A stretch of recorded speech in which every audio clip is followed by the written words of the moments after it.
Given how sophisticated AI chatbots have become recently, it's not hard to imagine that we're very soon going to have AI companions and digital assistants that will be as sophisticated and useful as something like Jarvis, Tony Stark's AI assistant from Iron Man.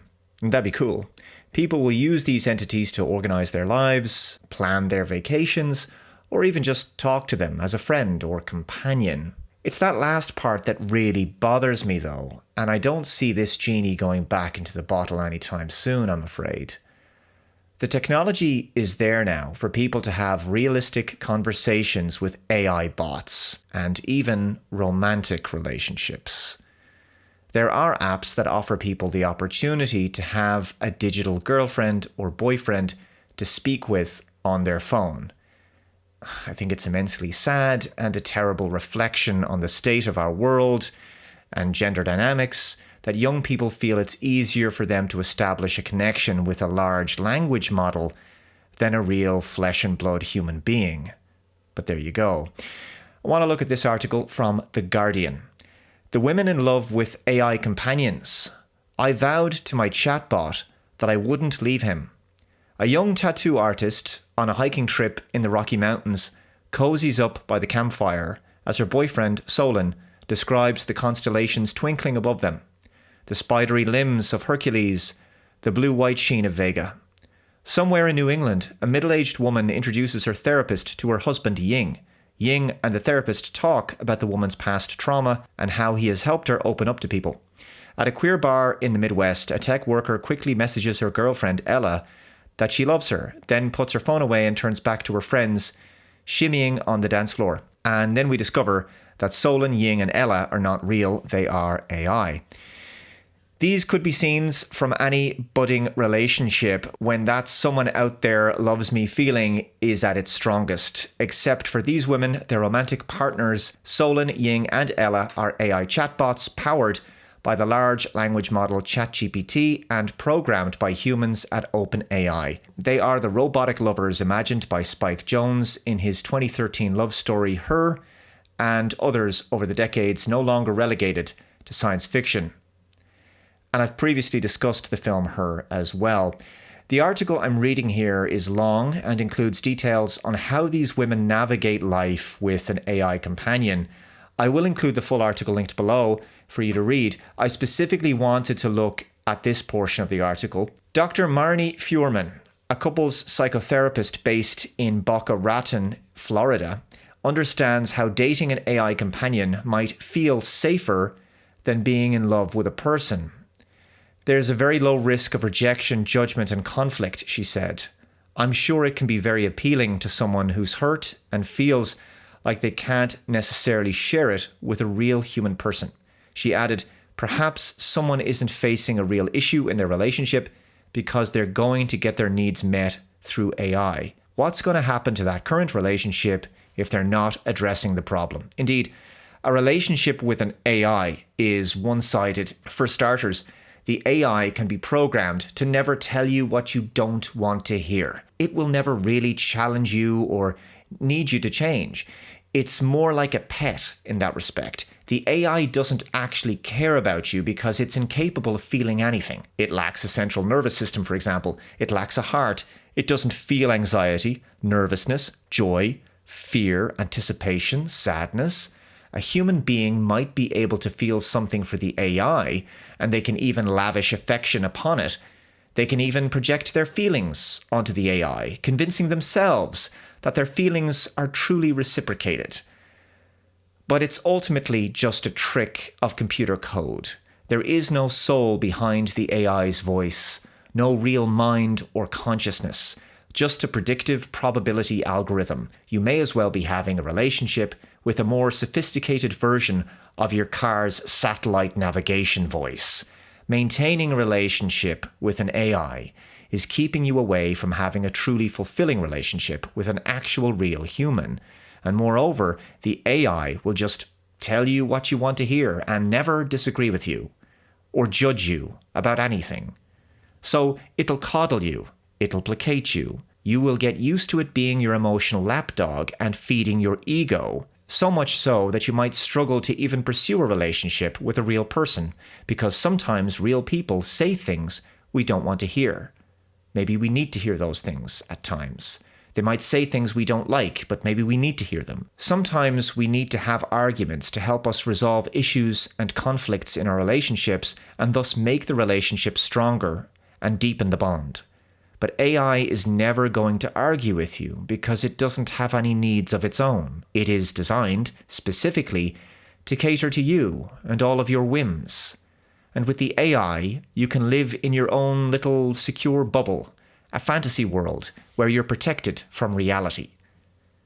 The article continues. Fuhrman equates AI companionship with a parasocial relationship, the one-sided bond someone might create with a public figure, usually a celebrity. It's an imaginary connection, Fuhrman said. There's definitely an avoidance of vulnerability, of emotional risk-taking that happens in real relationships. This is also a point of concern for Tao Ha, Associate Professor of Psychology at Arizona State University, who studies how emerging technologies reshape adolescent romantic relationships. She is worried about kids engaging with AI companions. One study found that 72% of teens have used AI companions and 52% of them talk to one regularly before they have experienced the real thing. Teens might be missing out on practicing really important relationship skills with human partners, she said. Now, in my book, The Checkmate Machine, How Modern Smart Tech Ruins Everything, which is linked below, I've talked about the film Blade Runner 2049 and how the character of Kay, played by Ryan Gosling, has a holographic girlfriend, a computer program named Joy, played by Ana de Armas. I see a lot of fans of the film romanticizing their relationship and how Joy would be the ultimate girlfriend. Joy is always there for Kay. She can even alter her physical appearance to make herself look like whatever he wants, depending on his mood. She offers emotional support and someone for him to talk to. She even cries holographic tears. At one point in the film, she even appears to make a selfless act, placing her emanator device in danger when she pleads for his life. Love stamps on the device and destroys Joy forever. But of course, Joy is just a product of the Wallace Corporation, designed, as the billboard says, to offer the user everything you want to see, everything you want to hear. It's later in the film when Kay sees the giant hologram advertisement of Joy, calling him a good Joe, he then realizes it was all a lie. Joe was the name that his particular Joy had given him. Kay's journey in the film is about trying to discover authenticity and his humanity. When he discovers he's not really born of two human parents, he makes the decision to transcend his replicant nature, to become more than what he was meant to be. He goes on to make a selfless act of his own, sacrificing his life to help Deckard and his daughter. Joy was merely a cope, a technical marvel, but an illusion of romantic love. Some people say, what does it matter? So long as you personally are convinced by your AI girlfriend, who cares that she's not real or that she doesn't feel anything? This kind of thing is more like the thinking of Cypher from The Matrix, when he talks to Agent Smith about the juicy steak that he finds delicious and how he wants to go back into the Matrix to live the lie again. As he says, ignorance is bliss. He doesn't want to live in the real world anymore. Now, I think this is a solipsistic way of thinking and living, to believe that the only thing that matters is your own sensory inputs.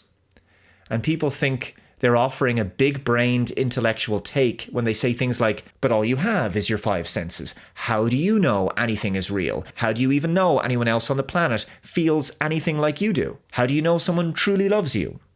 It's not like you can get into their mind and into their body, right? This is the level of ridiculous intellectual displacement a person has to engage in order to justify having a glorified Tamagotchi girlfriend or boyfriend.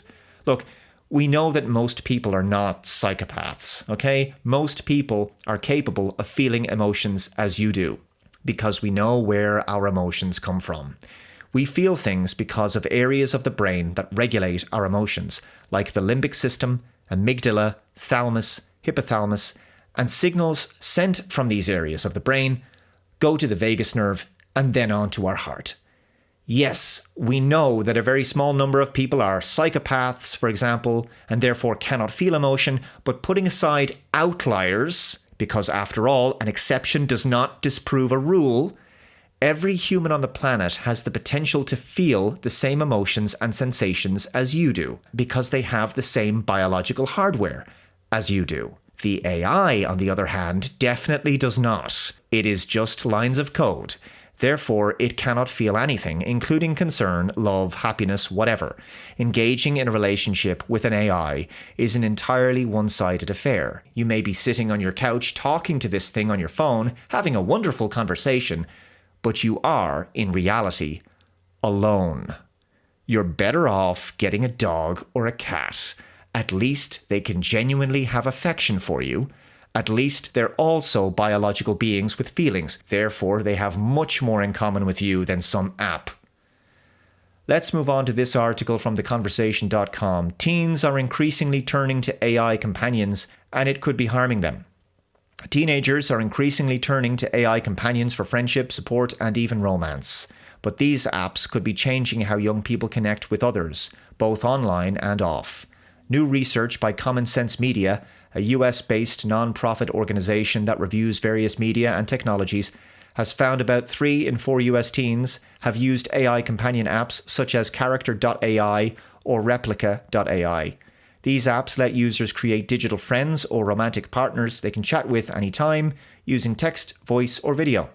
The study, which surveyed 1,060 US teens aged 13 to 17, found 1 in 5 teens spent as much or more time with their AI companion than they did with real friends. Wow. Okay, think about that. So this is what they found out in that survey, that 1 in 5 students of the 1,060 surveyed between the ages of 13 and 17, 1 in 5 of them was spending the same amount or more time with their AI companion than they did with their real friends. And think about it, AI chatbots have only gotten as good as they are now recently, and they're only going to get better.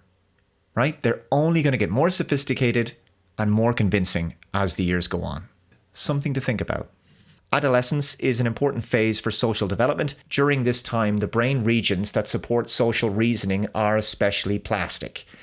By interacting with peers, friends, and their romantic partners, teens develop social cognitive skills that help them handle conflict and diverse perspectives.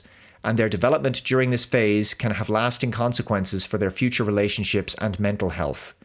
Yeah, exactly. By engaging for prolonged periods of time with an AI, I could foresee a situation where this could prevent natural, healthy social development in a person.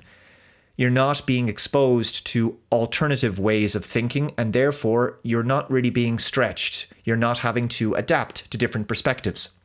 You're not growing mentally, and you're not maturing. As you're not going to be arguing with your AI, you're never going to have to learn valuable skills like conflict resolution, mediation, active listening, patience, and emotional development. Critical skills for basic navigation in later life, and also for maturity into adulthood. The article continues, but AI companions offer something very different to real peers, friends, and romantic partners. They provide an experience that can be hard to resist. They are always available, never judgmental, and always focused on the user's needs, which again is completely unrealistic. Moreover, most AI companion apps aren't designed for teens, so they may not have appropriate safeguards from harmful content. Designed to keep you coming back. At a time when loneliness is reportedly at epidemic proportions, it's easy to see why teens may turn to AI companions for connection or support. But these artificial connections are not a replacement for real human interaction. They lack the challenge and conflict inherent to real relationships. They don't require mutual respect or understanding, and they don't enforce social boundaries.